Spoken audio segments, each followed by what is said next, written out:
गौतम बुद्ध के बचपन का नाम सिद्धार्थ था। अक्सर सिद्धार्थ एकांत में जाकर ध्यान मग्न रहा करते थे। एक दिन की बात है, सिद्धार्थ अपने उपवन में एक शांत जगह पर इसी प्रकार ध्यान मग्न थे कि तभी एक घायल हंस उनके सामने आ गिरा, जिससे उनका ध्यान भंग हो गया। जब उन्होंने अपनी आंखें खोली तो देखा कि सामने एक सफेद हंस तीर के बाण से बुरी तरह घायल पड़ा तड़प रहा है। उसे देखते ही सिद्धार्थ का मन द्रवित हो उठा और उन्होंने उसे तुरंत उठा लिया। धीरे धीरे वे हंस को सहलाने लगे और फिर पास के सरोवर में जाकर उसका घाव धोकर उसके शरीर से धीरे से तीर को निकाला।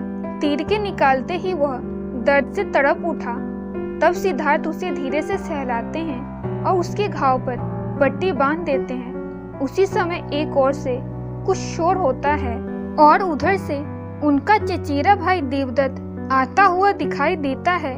सिद्धार्थ के हाथ में वह हंस को देखकर बहुत खुश हो जाता है और उस हंस को लेने के लिए सिद्धार्थ के पास भागता हुआ आता है। सिद्धार्थ, यह हंस तुम्हारे पास है और मैं इसे कब से इधर उधर ढूंढ रहा था। यह मेरा शिकार है, यह अब जाकर मुझे मिला है। देवदत्त ने हंसते हुए सिद्धार्थ से कहा, देवदत्त, यह मेरा हंस है। यह तो कब का दम तोड़ देता अगर मैं इसका समय पर इलाज ना करता। सिद्धार्थ ने देवदत्त से कहा, दम तोड़ देता तो क्या होता? मैंने इसीलिए तो इसे मारा है। यह मेरा शिकार है, तुम जबरदस्ती मेरे शिकार को हड़पना चाहते हो। देवदत्त ने गुस्से में कहा।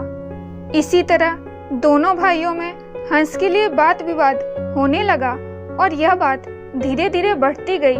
तब दोनों ने मिलकर फैसला किया कि यह हंस किसका है। इस बात का निर्णय महाराज सुदोधन के पास जाकर ही होगा और दोनों भाई राज दरबार में आ गए।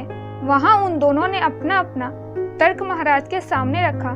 दोनों की बातों को ध्यान से सुनने के बाद महाराज सुदोधन विचार करके बोले, क्योंकि यह हंस देवदत्त का शिकार है, इसलिए इस पर पहला अधिकार देखा जाए तो देवदत्त का है। परंतु सिद्धार्थ ने भी इस हंस की जान बचाई है, इसलिए इन दोनों के अधिकारों को नकारा नहीं जा सकता। राजा सुदोधन थोड़े सोच में पड़ गए।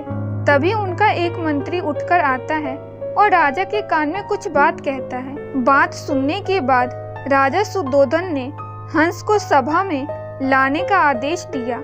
सिद्धार्थ और देवदत्त को कुछ दूरी पर खड़ा किया गया और उन दोनों के बीचों बीच उस हंस को लाकर रख दिया गया। हंस ने देवदत्त की ओर देखा और थोड़ा सहम गया। फिर उसने अपनी गर्दन नीचे झुकाई और धीरे धीरे चलता हुआ सिद्धार्थ के पास आ पहुंचा। सिद्धार्थ के पास पहुंचकर उसने अपनी चोंच सिद्धार्थ के पैरों पर रख दी।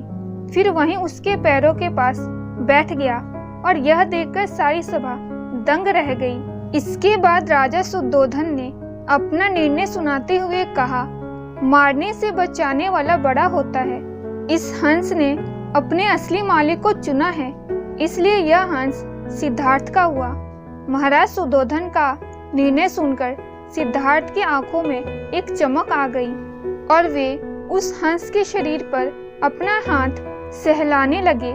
दोस्तों, इस कहानी में हमने देखा कि एक बेजवान जानवर भी प्रेम की भाषा समझता है और यह एक चीज हम सबने अपने जीवन में एक्सपीरियंस कर रखी है।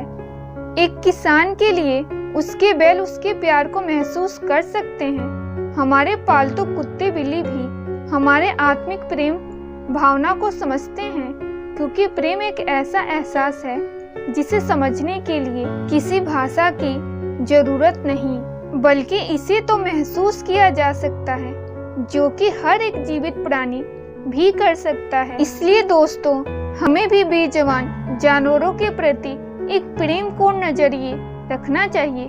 इसके प्रति हिंसक नहीं बनना चाहिए, क्योंकि इनके अंदर भी एक जान है और इन्हें भी दर्द होता है।